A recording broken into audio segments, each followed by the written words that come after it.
Pick the Nintendo Shack and pray. Frederick from Fire Emblem Awakening says, yo.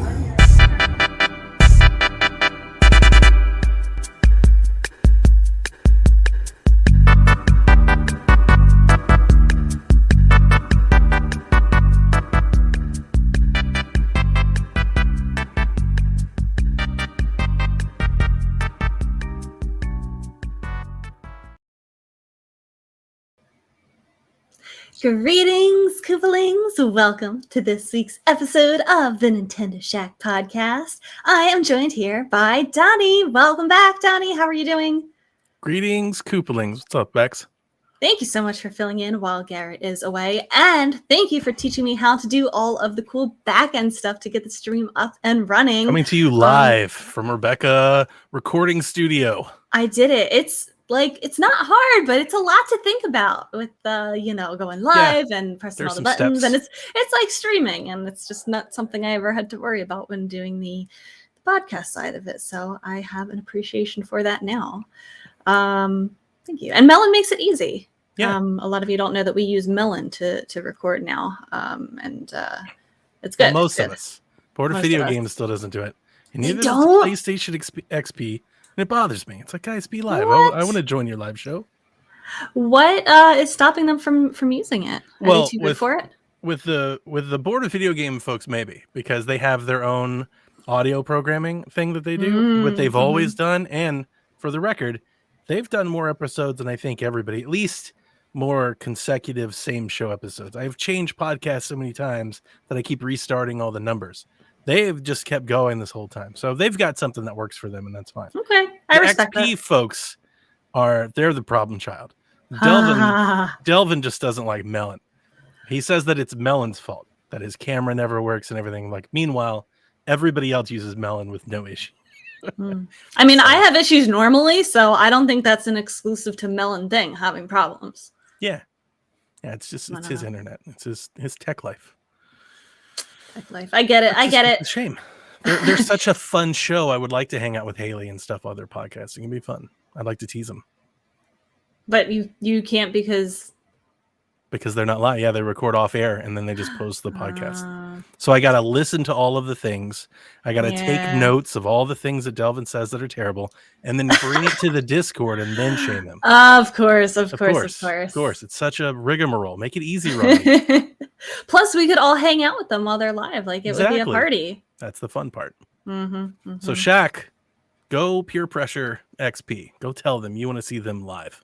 I would watch that show.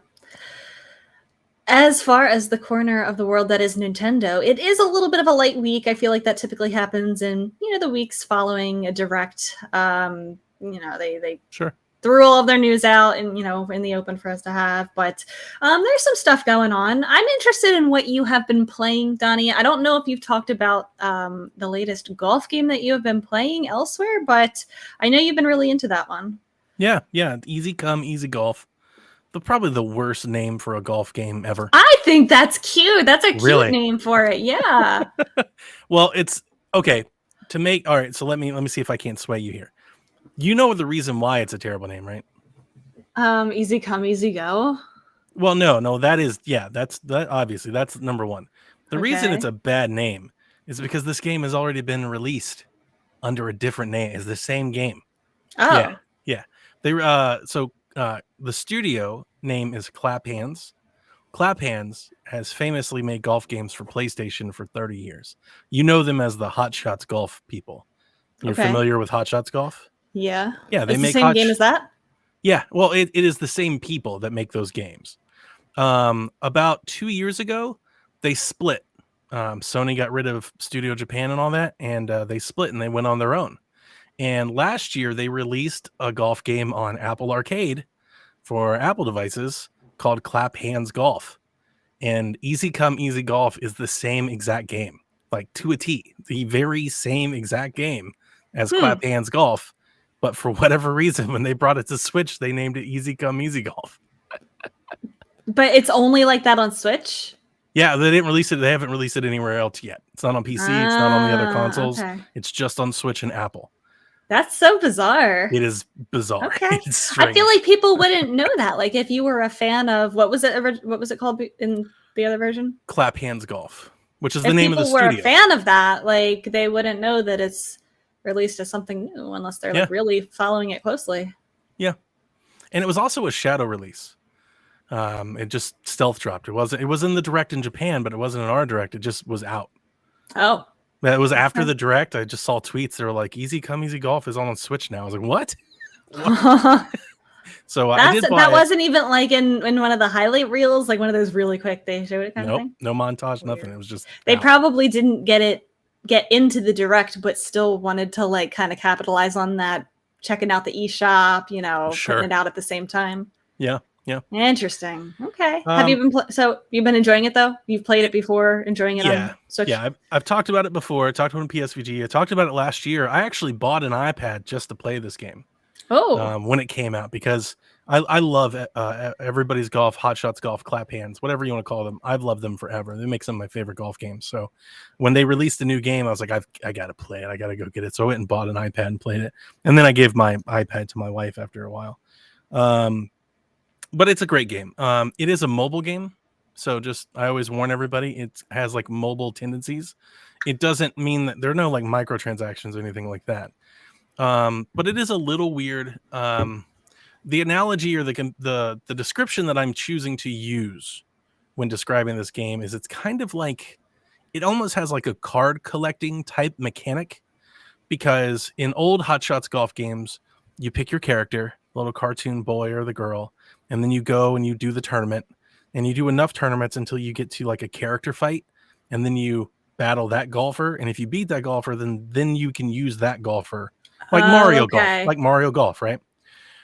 This game doesn't do that. So this game is a little bit different. What this game does is, as you progress and win tournaments and beat tournaments, you collect golfers.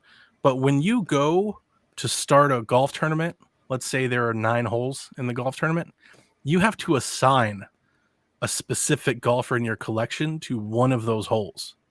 So you'll play 9 holes with 9 completely different golfers. Like every golfer gets 1 hole. And like what it is some golfers hit it longer than others, so you want to put them on the longer holes. Other golfers hit it straighter than others, you want to put them on the shorter holes. So there's like this strategy element. I was going to say, so there's some strategy to it. Yeah, I never paid any attention to it. There's an auto button, and I've played this game for a year, and every time I'm just like, you just hit auto. I just keep going. Yeah. Well, that's good that there is an option for auto in case you don't care about that, or you are like, I don't know where to put everyone. Yeah. Okay.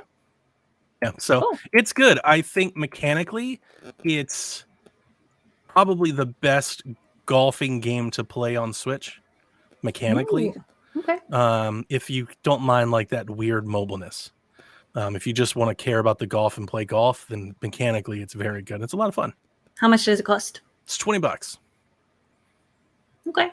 Yeah, it's kind of a lot for what you just for if you're calling it a mobile price game. For a mobile game. Yeah, but I mean, it looks good. It runs well. I had a little lagginess in the menus, but like when you're playing the game, the Switch, like the golf game, is good.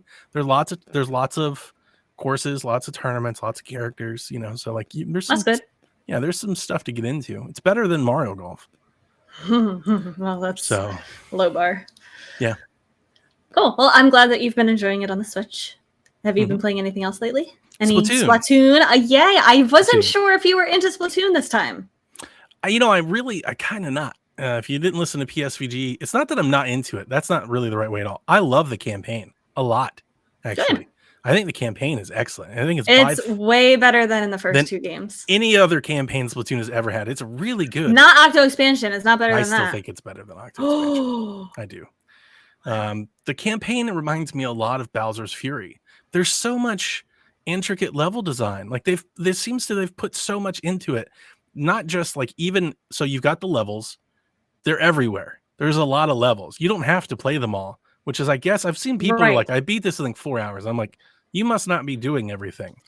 There was a point when I was reviewing it, so I was, kind of seeing in one of the areas, I like went through and kind of did as much as I could before I ran out of eggs. But then eventually I got to the point where I'm like, let's see like how little I can do to get through this area. And I think I did like one of the kettles, and then used all the eggs I had from, the rest of what I had accumulated until that point, and just looked at my map and said, okay, this is the fastest way to the next tunnel, to the next area. Sure. And I don't think I did a single kettle after that. I eventually went through and did all the kettles, but like, yeah, you can get through that game without. Yeah, you can breeze through it if you want to. If you're like, Yeah. I just want to do some boss fights and see the story, I guess, like if you want to call it like a story, a campaign. But so what I did is, you do the little opening, which is very Splatoon, like the very beginning of the campaign. You're like, oh, okay, this is more of the same. And then it's not. Then they take you to like the campaign. You're like, oh, this is completely different. This is way better. Yes, I as soon as I loaded that up, I'm like, oh my God, I cannot believe that they're gonna have us do the same plot as the first two games for a third time. Yeah, exactly. And I think they did that on purpose to like kind of try swerve. to trick us. I was oh my God, if I didn't have to review this, I would have turned it off like right away. And then when you get to the bigger area, not only do the levels show a lot of design, a lot of verticality, a lot of hidden things. Like they keep it very varied and different, and they throw different stuff at you. Some levels you have to do like without using your weapons at all, which are fun. They're like very like puzzly based. Some of them are like battle arenas too. Yeah, why didn't you like that? Octo Expansion was just really hard. It was hard. It was just really, really hard. Yeah, like from it was hard. But it also didn't have like this world to explore. Because that was the other thing. Because it was the subway system. Right. You have the level design in the levels, but there also is like this world design bigger at play where you can clear like the gunk in certain areas, but there are puzzles to find in the overworld, balloons to chase, and all these things. And that's like where I kind of get like, this is like a Bowser's Fury thing. Like you can go and do like what you're supposed to do to go forward. There's lots of hidden treasures to find, lots of collectibles. And Small Fry can dig up treasure for you. Yeah. So like if you're really into that, then it becomes a much bigger campaign. So like I did the first area and I didn't leave the first area until I did like all of it. And I was like, man, there is a lot here. Like I'm doing like every level. I'm like, man, because when I first dropped in, you look at the map, you see like 5 kettles. And then as you start clearing the gunk, there's like 15 kettles or something. Like it's just infinitely more than that. And then I went to the next island. And the next island was where I was like, oh, I can already get to the third island. I could skip this whole island if I want to. And I did. Like I skipped up. And then I got up there and I was like, I don't feel good. Like I don't want to play the game this way. I don't care too much about the story or grandpa or the boss. Like I want to do, to me, it is the finding everything and doing all the levels. That's the fun part for me. So I went back actually and started clearing the other island. I was like, I'm just going to keep doing all of these little things. So on the campaign, I'm having a lot of fun. I did put it down because I got back into Valhalla.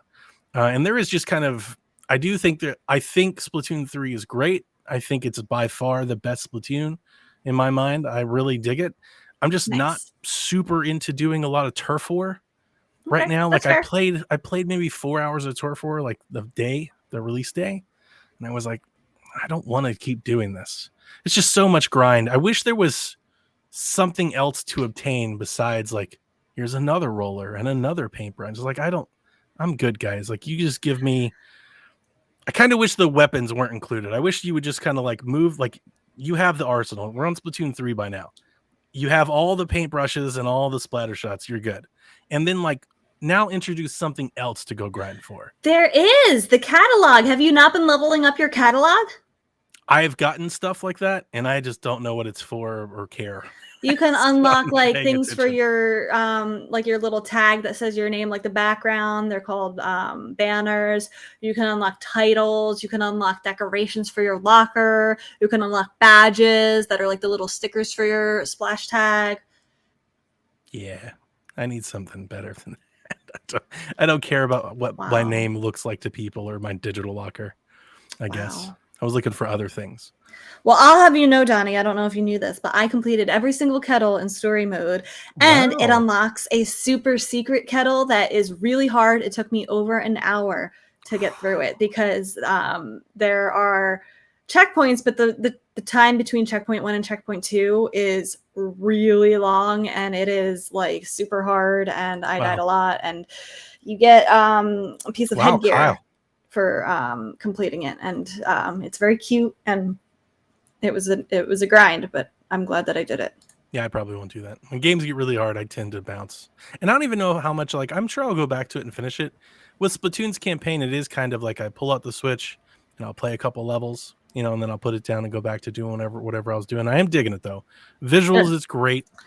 I prefer playing it handheld on the OLED than I do on my TV. It's smoother. Yeah, it's a little bit easier, especially if you're using motion controls. I feel like it's a little bit easier. I'm not. I use the sticks. Donnie, that's sacrilegious. I stopped using motion on Splatoon 2. Yeah. I just got it's weird. I got tired of like resetting my camera, like resyncing, like setting it back to normal, because you can just kind of get I agree. I will tell you that I think the motion controls, like if you're a good Splatoon player, I think motion controls are the way to go, because you just get that extra level of precision. Yeah, exactly. And it's definitely faster. But you get to the point where like I'm moving my control, like, it's just, I'm like, I just kind of want to hold it and play. Like to do that, just more traditional. Well, you still use the stick. You use both when you're using motion control. You use the stick for big movements, and then you use the motion for precision. I get out of sync out of whack. Because on Splatoon 2, you know what I used to do? I used to always play in a swivel chair. I think I remember you saying that. So I could like move and stuff without moving my controller around. So yeah, I just went back to the sticks, and I've never gone backwards. But yeah, I'm digging it. It's a lot of fun, but I am playing other things now. So, and I think as more and more games come out, I am already wondering. I'm like, how much am I actually going to come back to Splatoon? The great thing about Splatoon is that you can play it for years. They give you more reasons to come back. So I'm not like really in a rush to see it all. Yeah, they'll be adding stuff. I have 2 questions for you. The one is, have you played any of the table turf game? Absolutely not. Not playing. Have you tried it? No, I don't. It's not a card game. It's like Tetris. I'm good. It's like top-down Tetris. Who wants that? It's so much fun. I'm glad that you like it. But how can you say it's stupid if you have not even tried it? Because I looked at it and I was like, that looks stupid. But it's literally free. You already have the game. I know. Just me having it doesn't make it any less stupid. Closed-minded. I will remember these comments for like all Xbox and PlayStation related content for the rest of the year. And I have Game Pass now, Donnie Reese. I like it. I like it a lot. Anyway, second question is, are you not participating in the Splatfest this weekend? I did jump in right before I went on vacation last night. I had to. What team? Of course, what team. I'm a sub for Grub. Come on now. You guys are gonna lose. You're in last place right now. Okay, that's fine. That feels like where Team Grub should be. Like, yeah, that's like penance for the Wind Waker stuff. That's okay. That's okay. I would rather lose with Grub than stand against him. Okay, that's fair. Yeah. I'm just gonna jump into the news, because that's all. Splatoon is all I've been playing as well. The Splatfest is going on. It is Gear versus Grub versus Fun. It ends on Sunday night. Team Fun is in the lead. So at 8:00 tonight on Saturday night, they switched over to the second half, and what a ridiculous option. Team Fun. Fun, yeah. You're gonna die if you go to a deserted island with like a deck of cards, and you show up with like a hula hoop and a really like bright, noisy shirt. And you're like, I'm here to party. Like, let's limbo. Get the hell off my island. What a joke. Well, they are in the lead right now. But that means that they're being put in the middle of the tricolor battles, which proved to be difficult for Team Scissors in the demo fest. Team Gear is close behind in second place right now. So if you are interested in participating, you have the rest of the day tomorrow to get in on the fun, earn some sea snails. Your catalog levels up faster during Splatfest. You can scrub your Splatfest tea for only 2,000 coins instead of 20,000 coins. There's a lot of perks to participating in the Splatfest, Donnie. Sure. We will keep you informed of who wins next week. Can I play it tomorrow? Yes. I don't know the time, but I think it ends in the evening. Because this, our listeners don't. Yesterday, my wife and I went out of town. We drove to Tennessee for a concert. So in like the last 24 hours, I have driven across the state, went to a concert, went out to dinner, spent the night, drove all the way back, and then drove my mother-in-law to the airport and then did this podcast. So I haven't this is a bad timing for me to do the Splatfest. But if I can play a little tomorrow, maybe I will. Yeah. It does end at 8 p.m. tomorrow Eastern in North America. At what time? 8 p.m. 8 p.m. Eastern. Okay. Yeah, maybe I'll. So play a you couple do have matches most of the tomorrow. day tomorrow, and so since we're in the second half right now, it is the tricolor portion. But as Kyle's comment just said a couple seconds ago, he said that he hasn't found any tricolor matches so far. That's a thing. I'm sorry to interrupt you. The 3-color thing is something I never wanted, and I don't particularly like. They were like, now turf war with 3 colors, and people were like, oh my God. And I was like, who wants that? Why is that a thing? I don't. It's fun. I don't. Yeah, I was like, I like it. I feel like I like it better with 2. Well, it's 2 for the whole first half. And you know what? You're in luck because you can't really get into a tricolor match right now anyway. You can pick between either a regular match or a tricolor match. But if you pick tricolor match, you're probably going to get a regular match anyway. They said that they're decreasing the number of tricolor matches temporarily. And then later Servers in the can't handle year, it. they're... I streamed about a half an hour of it. So I was playing for a few hours earlier today for the first half, and then it switched over to the second half. And for about a half an hour, I was trying to get into tricolor matches, and I got into one match period, and they put me into a regular one, 2-team match. Miyamoto tripped over the server, and they were like, "Oh, shit. We're it's screwed, very guys." hard. And I think part of it is because I'm on Team Gear, and that's the most popular team. So I think they're having trouble with matchmaking for people on Team Gear, especially because there are so many of us. Yeah, and with 3 teams, it's got to be even harder. Yeah. Well, they weren't particularly good at it to begin with. Yeah. It was, fine for the first half, but I think but the good news is it sounds like they are making some changes to it because they said, stay tuned. There's going to be some differences with the tricolor battles. I just remember on Splatoon, Splatoon 2, just getting a lot of the same maps, the same things over and over and over and over again, So I want to play Salmon Run. I'm trying to hook up a night with Sean to play Salmon Run with a group. I kind of bought the game for the campaign and Salmon Run. That was like 24-hour Salmon Run now. Really? Mm-hmm. Oh no, there's 24. I'm sorry. When you said that, I was like, whoa, there's a 20. Like I was thinking it took you 24 hours. Like, dear God. No. That's so hard. Wait, have you done Salmon Run in this game yet? No. Okay. Oh my gosh. Can I tell you something? Sure. They added extra wave. So randomly you could get, how there's 3 waves to get through. Yeah. Randomly you could get an extra wave where you get the big boss Kahuna Zuna, whatever his name is. And it's really hard to beat. And if you beat it, you get like all these rewards. It's crazy. And that's what I want to do. I want to beat that guy. It's like for the first time in a Splatoon game in a really long time, I felt like, oh my God, my heart is racing. Holy crap, I'm like sweating. Yeah, I love Horde modes. I've loved Call of Duty Zombies forever. I only play Horde and Gears. It's one of the few multiplayer things that I really enjoy. So yeah, we talked about it on Sweet Hangs, me and Sean. Because Sean does his game nights Friday nights, and some nights I just hang out with him. I don't play any of the games that they're playing. I just play my own games, but I just hang out and chat. So I was like, we should definitely like Salmon Run one night. Like one night we'll get a team together and we'll just. I would play with you guys. Yeah. I absolutely would. I love Salmon Run. But I will only play Salmon Run with people that I know. Sure. I have a miserable experience when I play with randoms. Yeah, that's about how Horde goes. That's how Horde goes. You need some communication. Yeah.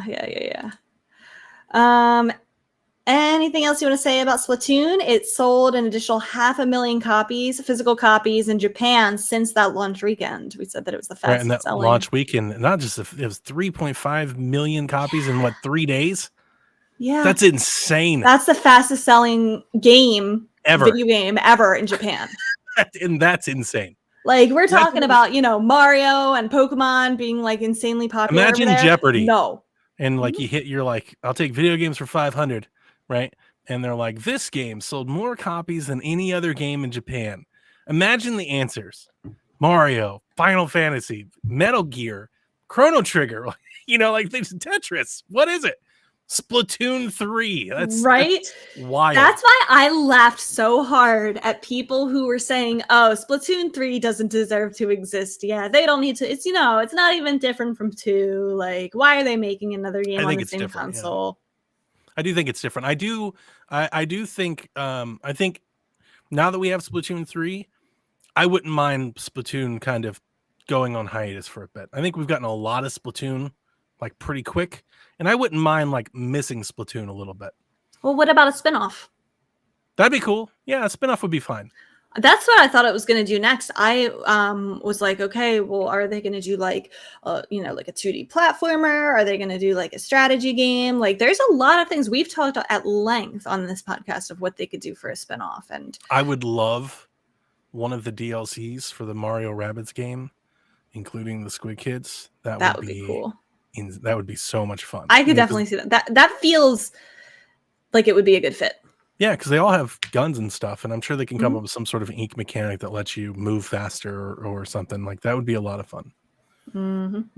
Yeah, I would be excited to see that. But like sometimes absence is good. Like we're all like, I feel like all of Nintendo Twitter, every time a direct rumors, everybody starts clamoring for Donkey Kong. Like people miss Donkey Kong. And it would be nice for Splatoon to get back to there. We haven't really had that with Splatoon because we've had 3 Splatoons in 8 years? Back to back, yeah. Yeah, it's a lot. But can't argue with them when it's selling like that. Hell, if I was Nintendo, I'd be like, let's start making another one. Yeah, let's start thinking about Splatoon 4. No, I know, I hear what you say, and I think that makes sense. That's logical. I am so grateful though, because I miss all of this hype and people playing Splatoon. Nobody plays Splatoon. I mean, people play Splatoon too, but not any of my friends were playing it. Twitter was not filled with it anymore. I'm just so glad that it's back and people are playing it again. So that's why I'm glad about it. You said spinoff, and I've said it a bajillion times before, and I'm sure you've heard it a bajillion times before. I mean, would you ever be open to Splatoon Royale? Because I would personally love to see it, a free. Are you just saying Royale. Standard, yeah, put battle royale? Yeah. Oh yeah. I know 100 is the thing. I don't even think it has to be 100 to be honest with you. 30, they could 40, do 30, 50, whatever. Yeah. And I would totally be down to play something. I think it'd be a lot of fun. Can they come up with that many different ink colors and have it run? That's a good question. I want to say, yeah, they can. Will they? I don't know. But yeah, I'm sure. Yeah, it's definitely doable. See what Call of Duty Warzone does. It can be done. But I would like to see. I think Splatoon is such a strategic shooter, from your loadout and your weapons to basically to your enemy distance, how close you need to be to fight each other. That's so different from shooters. Yeah, Halo, but that's Nintendo's, what they do best. Away. I think that makes the idea of a battle royale really fun. That's what I mean. Yeah, you have to engage. Yeah, and I think that's really, really cool. I would like to see if Nintendo could put a Nintendo spin on that type of formula. I think it'd be a lot of fun. I absolutely agree. They would be the ones to do it for sure. G-Man has a fun question for us. He wants to know, if we had a fall-themed Splatfest, what team choices would you guys go with? You can't pick Halloween. I know you love Halloween, Donnie. He says no Halloween. We've already had Halloween Splatfest. We had werewolves versus vampires. We've had Trick versus Treat. We've had lots of stuff like that. But Trick versus Treat was fall-themed. And I think he had said stuff like pumpkin spice versus marshmallow. Wait, what? Pumpkin spice versus marshmallow. Marshmallow. Is marshmallow a flavor? Is it not? I don't know. I've never had that. I mean, cider is fine. Yeah, go spice apple. Okay, well, you got to pick 3. There's 3 teams now, Donnie. Oh God. This is okay, but go. Let's do the drinks. Let's do apple cider, pumpkin spice. What's a third drink? Starbucks does that maple something. I don't do Starbucks, so I don't know. I don't drink coffee, so I don't know. Yeah, but it's not okay. Cider versus pumpkin spice versus hot chocolate. There you go. What team would you be? Team hot chocolate.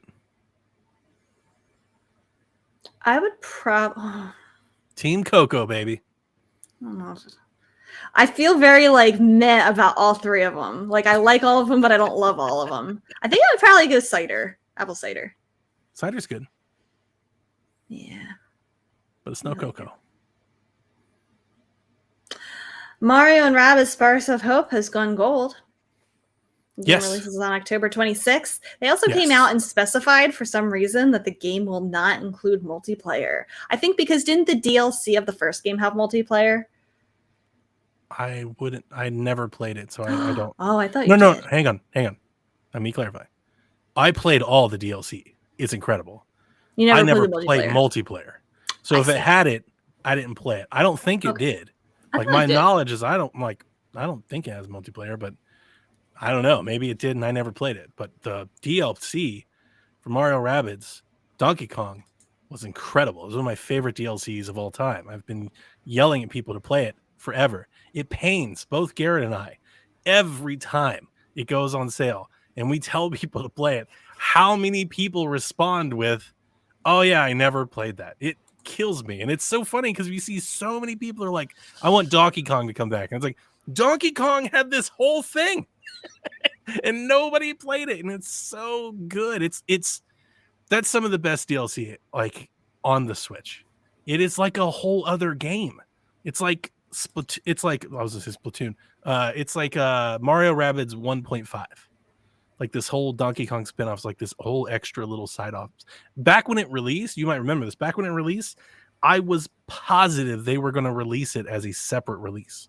Like it would get its own box release. I was positive. I was like, it's a whole other thing. It's completely disconnected, and they just never did, and it blows my mind.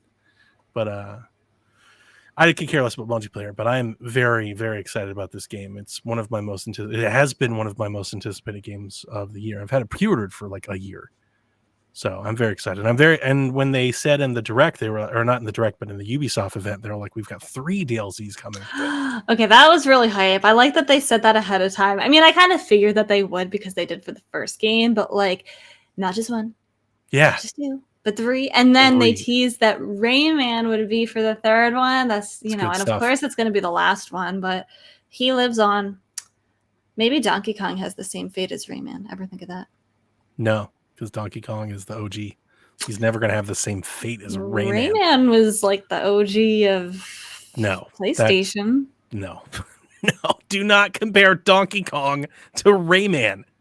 You're Donkey right. Rayman Kong? is so much better. What? Rayman is the only platformer that I've ever truly loved. I'm happy that you found a platform that you like. The original Donkey Kong.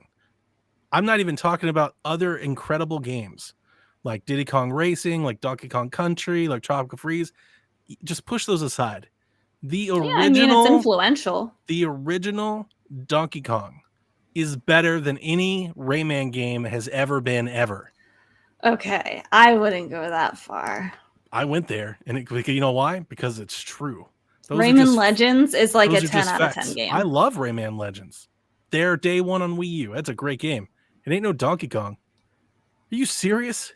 Okay. Yes. Donkey Kong is iconic. Donkey Kong. Okay. I'm saying it is iconic. Is it a better game? No. No, definitely.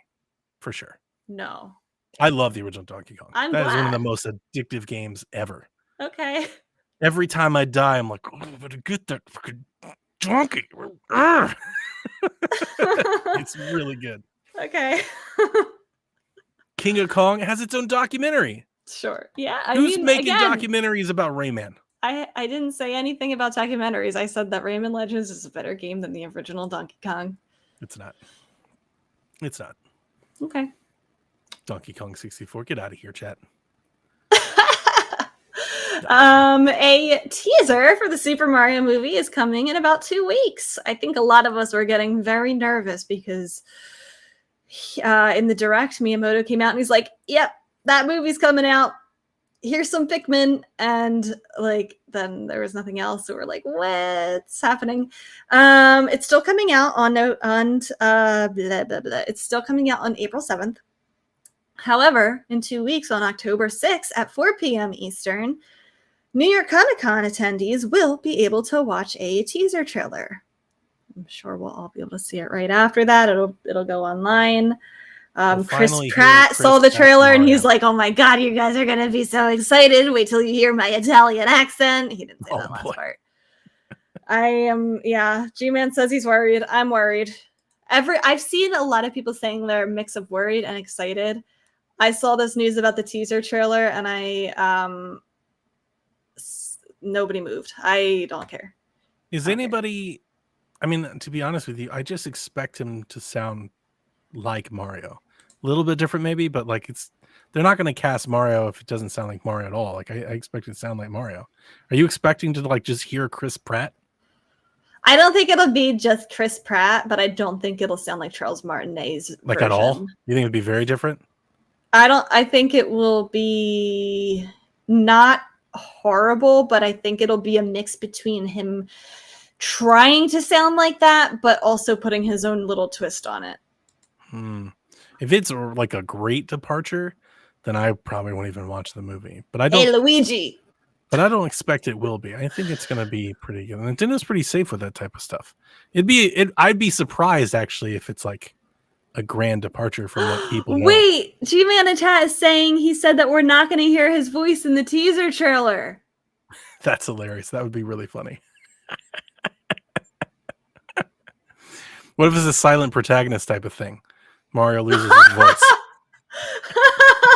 Everybody Chris starts Pratt talking is to him. Mario, but he just like grunts at Yeah. an hour into it, and that's Bowser it. stole his voice, and that's the whole plot of the movie.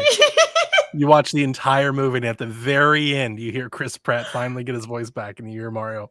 And then That's it's like, just like, let's go, and Yeah. then it's over. next Mario 2. Okay, I want that to be the plot so badly. Just 1 2-hour swerve. Like the whole thing is just a troll. Oh my god. Okay, The so this real is going to thing be a is- teaser trailer. Who's voicing Toad? That guy. Rebecca! Like, I just want the whole thing to start just like that. No, what's his name? I don't know. Keegan Michael Key. Really? That's amazing. Yeah. That's hilarious. He'll be a better Toad than Toad actually is. I love that man. It's possible. It's possible. He's very funny. I just Jack hope he's Black is going to be an amazing Bowser. I just hope he's a better Toad. I hope it's Toad, but just better at it. So you just get more of the Toad that you love so much, Rebecca. Why do I feel like every single person in this cast is cast appropriately except for Mario? Charlie Day is Luigi. Why does everybody have no hope that Chris Pratt can just... What if he just is a great Mario voice? Some people be surprised. have I don't know. the I can ability see. to- Here's the thing. Here's why. Because Seth Rogen, I can hear him as Donkey Kong. It makes sense. I can literally can hear hear his that, voice as Donkey Kong. Jack Black, I can hear him as Bowser. I can hear it right now. Charlie Day is Luigi. Like, blah, blah, blah, blah, blah, blah. Like I can hear Charlie Day doing that. I cannot hear Chris Pratt doing Mario. It might be right. It might be good, but I can't hear it in my head. I kind of want... I want Chris Pratt. He's like, I reached out to Nintendo because since I was a little boy, I have just been the best Mario impersonator on my block. Like since the day I picked up a Super Nintendo controller, it's just like a little odd factoid that he's just done his entire life that nobody knows. I kind of hope he nails it. I think it would just be absolutely hilarious. So there's like a whole this whole movie cinematic universe where Chris Pratt for the next 20 years is Mario. We'll see. I personally do not care if it's horrible, if it's great. I am here for the memes. That is the only reason why I have any kind of, I guess you could call it excitement. I don't know. I really don't have any. I'm not going to go see that movie. I'm I'll not watch gonna it when see it comes to HBO Max or something. I'm not going to like go watch a Mario movie. I'm okay. Yeah. Remember Detective Pikachu 2? I do. Yeah. The game was supposed to be coming out. It was originally announced in 2019. Nothing has been shared since. Well, Detective Pikachu 2 is nearing release, according to a job profile. So there was a job profile on LinkedIn for senior programmer Jonathan Murphy. And in his like kind of resume section, it says using Unity, C, whatever, I don't know how to say whatever that is, whatever program language that is, C#, whatever, worked on one unannounced project and one nearing release, Detective Pikachu 2. So he's describing it as nearing release. I thought it was canceled. It should have been. I'm I hoping thought the first game was good. I didn't play it, but I heard good things. I didn't like the first game. It was probably better than people expected it to be, but it was a really, really slow point and click puzzle adventure game. You know, I would like it to be just a different. I would like it to be a different style of game. But if they're going to do that, if they're going to do that, then do it better. Like, do it much better than that. Like, there are so many better point and click options in the world. Like, you know, even for kids, it's like shallow. Well, maybe that's why it's taking so long, because 2019, like, I know COVID and stuff probably affected them, but like, it's a long time for what I don't think would normally be a game that's long in development. I honestly thought that game was announced or talked about before then. I feel like I've known about Detective Pikachu 2 for a long time. I looked up when it was announced. It said 2019. Yeah, no, yeah, that makes sense. I'm thinking more like there was a cliffhanger, apparently. Yeah, I know. I definitely didn't finish it. So. Well, hopefully they answer the questions that you might have with the cliffhanger. Like, the movie was so much better than the game. It was like the movie was surprisingly good. Yeah, really good. I came to my parents one night, and my dad had it on, or he said he was watching it or something, and he's like, I turned this on just kind of, you know, to see, because he knows Pokemon and stuff, and he didn't expect to keep watching it, but he was like, oh my god, this is like actually pretty good. Yeah, it's pretty good. Yeah. Jules says 2019 was 3 years ago. That's true. Time does fly. And, you know, it's been maybe longer than I expect. I feel like we've lived several lifetimes in the past 3 years. Or at least double years, like, for sure. Yeah. At least double years. So, okay. Yeah, I didn't play the first one. I highly doubt I would be interested in the second one. I'm just surprised it exists. Yeah, you didn't miss much. And it'd be interesting because they're going to, I mean, I imagine it's going to be a full $60 release. I mean, the last one's a 3DS game. It was a $40 game. And it was like a really slow, shallow point and click game for $40. Like, it's a lot. Yeah. You know, it's like, come on, guys. I could see this being a $50 release. Maybe. Pokemon? It's not a main series. I don't know. We'll see. Maybe a digital only release? Maybe. Maybe. That wraps up our news. It is late. We have some questions from this week and a couple leftover questions that are still relevant from last week to answer. Okay. And I like this first one right off the bat. Japanese Ninja 88 says, hey guys, I've been trying to figure this out for a while, but with no success. There are a lot of games that I want to play, but they reviewed poorly due to technical bugs and mechanics on initial release. He gives some examples like Ari, Adam's Venture, Sexy Brutale, GTA, etc. Since reviews are essentially stagnant after launch of a game, how do you know if a game has been patched to make the game enjoyable again? I hate missing out on fun titles, not knowing if they have properly been fixed. It's especially hard to tell on the more low-key games. That's a really good question. I mean, the answer is that it's dependent on you, like the buyer. I mean, it's up to you to be well informed. My example for this is always Deadly Premonition 2. You know, that game was a disaster when it came out, and it's still not like very good after, but they did eventually like put in like their best foot forward patch. Came out, I don't know, like a year later. I actually had to go to the Reddit to like find out, like, hey, what do you guys think about this game post patch? Like, what has changed now? And unfortunately, unless your game is of a certain prestige or highlight or fandom, like, reviewers are not going to go back and re-review some game that, you know, doesn't generate traffic for them. IGN has been doing that.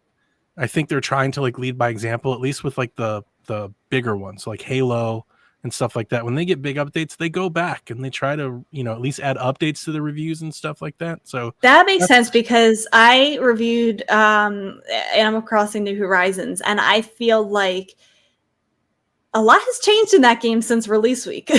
Sure.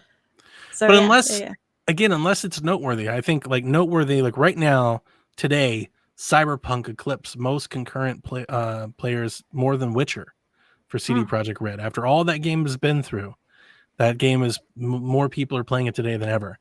unless you're of a game that has like that sort of fandom to make those news headlines, you're not going to see it. So I don't think the expectation should be like all of these outlets should do this for me. Like that's really on you. You got to, like, if you care, you got to go find it out. You got to go look. Yeah, I think his question though is, how do you find it out? And Jules in chat said what first came to my mind.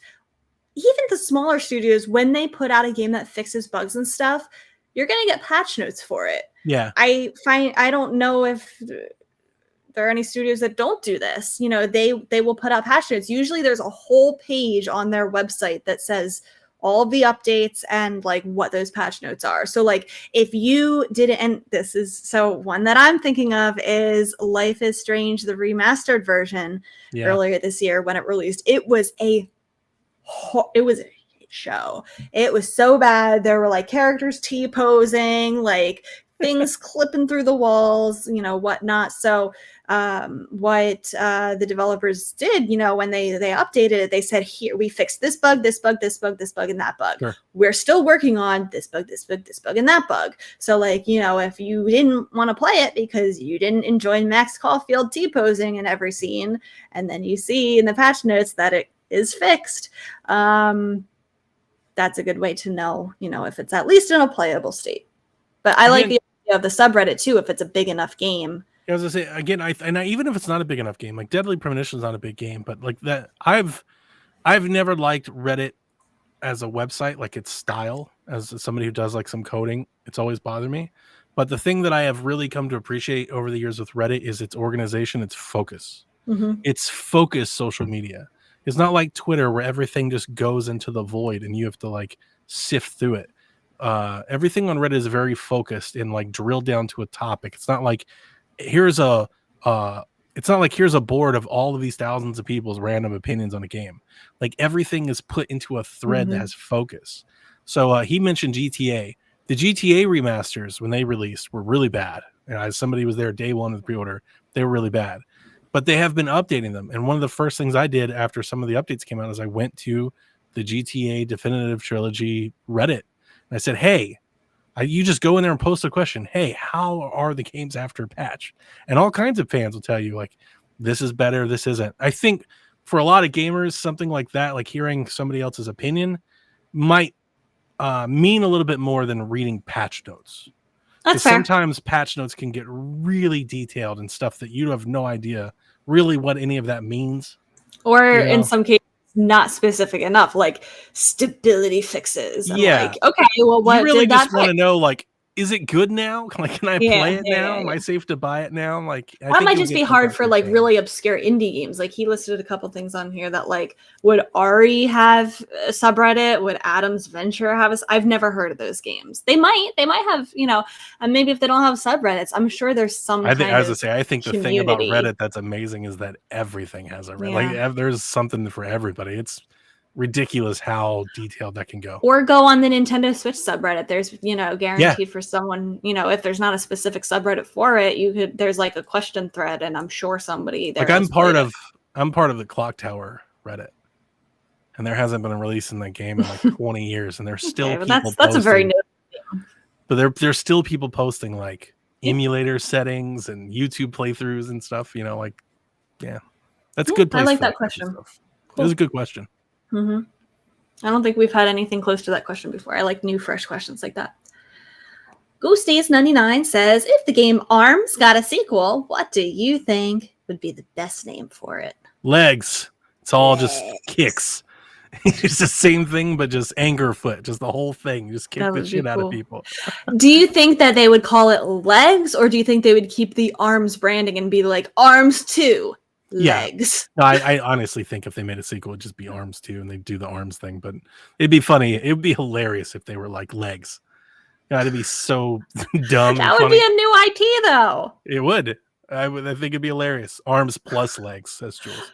That's like kind of like when they did Nintendogs and then they added cats in a future game. They did Nintendogs and cats. Yeah. So ARMS and Legs. No, here you go. I got one. Mittens. Mittens? Yeah. I was gonna say gloves, but I tried to get even more obscure. Like, yeah, instead of like doing the arms, like you just go even further with it. Fingers. Fingers. Don't name the game Fingers. Don't do that. Nux. I actually Nux? could see Oh, like Nintendo Nux? I absolutely could see Nintendo doing that. That one's funny With an because X. it's true. Nux. That one's funny because it's true. No, I like it's got to be arms. Like, I don't know. Arms and shoulders. I don't know. I don't think there should be a sequel to that game, Ghost Days. I think there should be. Okay. That game's not that bad. For new IP sake. No, it's not that bad for new IP. That was a pretty good game. I tried it. I didn't like it. It was a little shallow. You know, I always thought like it needed modes, like fun modes to do. Like the basketball mode was fun, but really shallow, like Wii Sports basketball shallow. It needed like more of that fleshed out. But like the gameplay, like arms, like just fighting, it was a pretty good little fighting game. I liked it. It was neat. Okay. I think the motion control thing is kind of, run its course. I didn't. Were you able to play it without like actually going like that? Yeah, I think you could. Okay. Somebody put in, or G-Man says, knock, knock, it's Knuckles. And then I thought of like Sonic and Knuckles, and I was like, oh my God. Wait, do you think that they would do a crossover? Like where they would like have Mario with like extendable arms or like. And then you see Knuckles. Like that's got to be exactly where it goes. It has to go to Knuckles. Put Samus in there with like extendable arm cannon. That'd be good. Chris Pratt. Chris Pratt's Mario. I can't wants to know, do you think it's weird that Nintendo announced Bayonetta 3 and made Bayonetta 1 physical? They re-released it, but didn't do a reprint of Bayonetta 2. No, I don't think it's weird because Bayonetta 1 was never released physically for the Switch at all. Bayonetta 2 sells copies. You can buy a copy of Bayonetta 2. You can go to eBay and buy one right now. Go to GameStop and buy one. It's not like they're not available. You have to pay $50 for it because Bayonetta fans are fans. They don't sell their games, they keep them. But yeah, Bayonetta 1 was only included as a download when you bought Bayonetta 2. So I think what they're doing is there was like a nod to Bayonetta fans that they like physicals and they want all three on their shelf. So I think it was just kind of like, let's get some. I don't think it's going to sell like, gangbusters. It never has. And I don't think Bayonetta 1 will. But yeah, I think they just wanted to. I think they know that they could probably move a couple 100,000 copies of that game if they printed it. Okay. So I don't think it's weird. Didn't know anything about that. If you bought Bayonetta 2, they gave you Bayonetta 1 digitally for free. It's just included in the game, in the copy. Okay. That was that was like its bonus. So you can play it. So you can catch up on it on Switch. Yeah. Oh, okay. Yeah. Mm-hmm.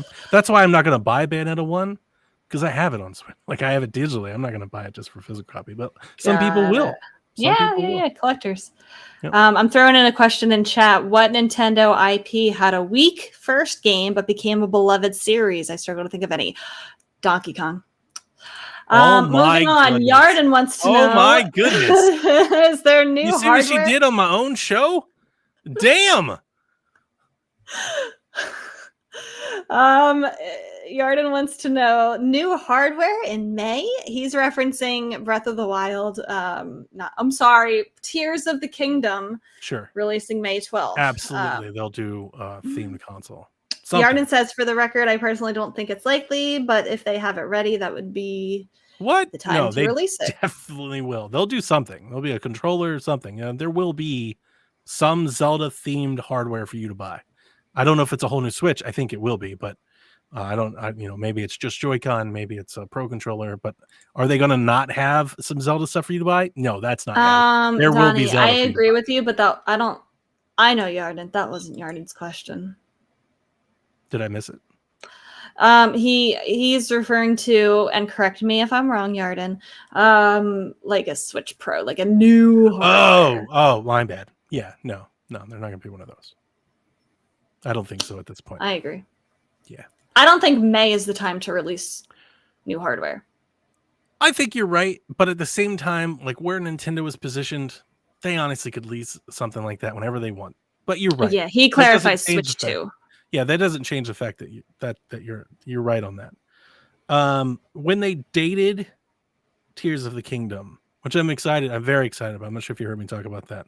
I'm just excited that we don't have to play the game on whether or not it's coming or not. But I think it was just to date it. When Nintendo dates stuff, they typically don't switch like when they date a release date. Those typically don't fall. They don't get delayed. A lot. They're pretty close. Like when they give you like this game's coming out this day, typically they hit that day. Sir, they did it for Twilight Princess. Yeah. Twice. Yeah, that's true. Good point. But like I said, typically. Typically. How often have they typically. done that in the last 8 years? You know, like when they give you a date, because they hold on to them for so long you don't know when anything's coming out. When they give you a date, it's typically pretty sure. So when they released that date, I was like, okay, so this game is not coming out with new hardware. Like that's what that date said to me. I was like, okay, they're gonna, because I was under the impression that they were gonna save that game for new hardware. And when I talked to like Mike Minotti about it, he's positive. He's like, no, I think that's what they're saving the next Mario game for. That's been his thing the whole thing. He's like, I think they're gonna launch the Mario with the new system. And I was like, okay. That makes sense. It makes sense. It didn't, like the Switch was a whole different story. Like Switch took off because it launched with a Zelda game. I would love for them. I would rather them launch a system with a Zelda game than a Mario game, but sure. I would rather them do it too, but I feel like are they going to do that twice in a row and with a like I don't know if they should do it with a sequel. Like there's going to be automatically fewer people playing Tears of the Kingdom just on principle. The other thing though, just to Yarden's credit, and something that would make me very excited. I think a lot of people have probably moved on to think that whenever we're going to have a Switch, it'll be a Switch 2, like a whole new generation thing.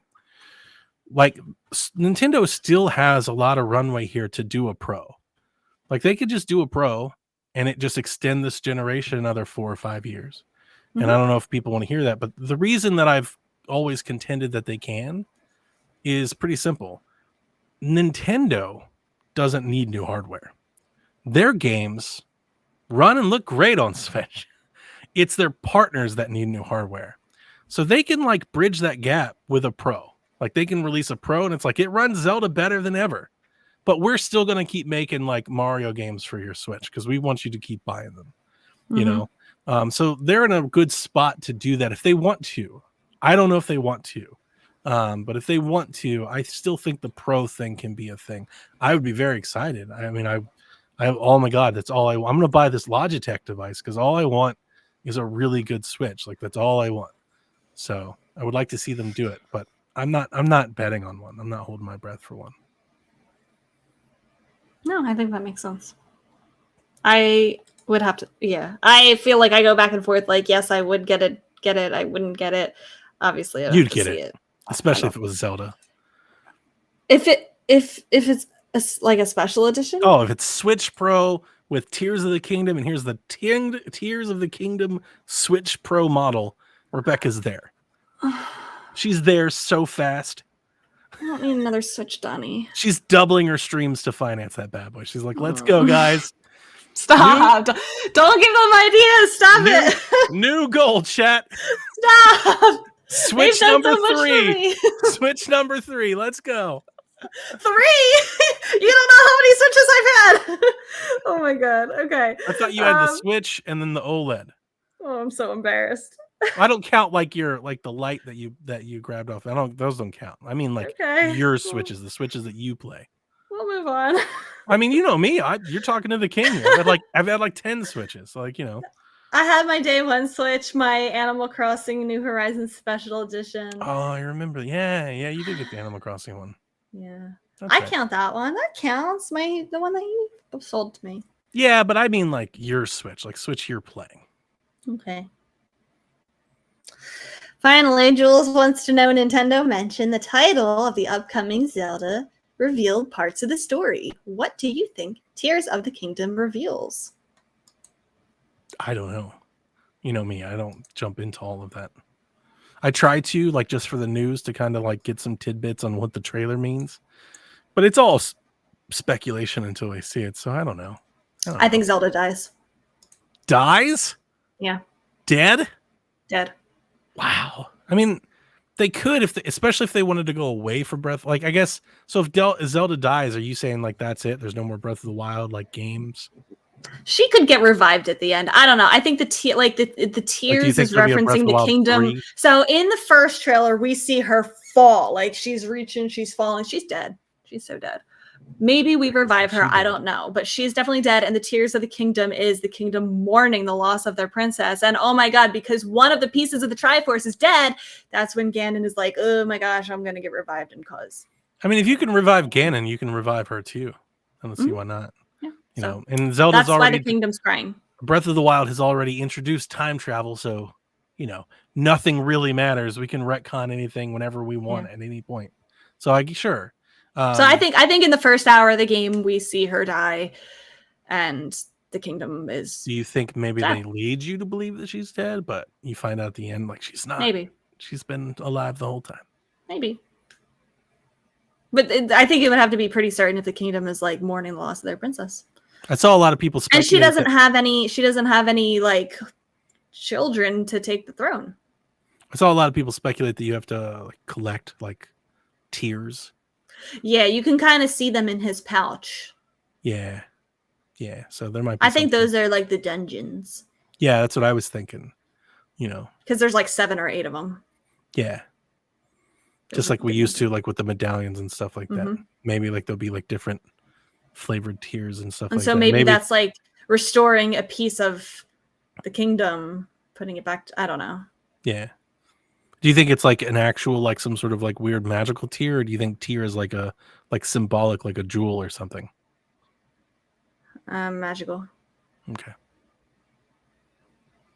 But it did look like on that wall, like there's something to place into like the crevices. That's what I was thinking. But they're at least liquid because they're kind of in like little capsules on his pouch. Yeah, maybe that's it. Maybe it's like little bottle things, like little things, and you like pour them onto something. Maybe you pour them onto her.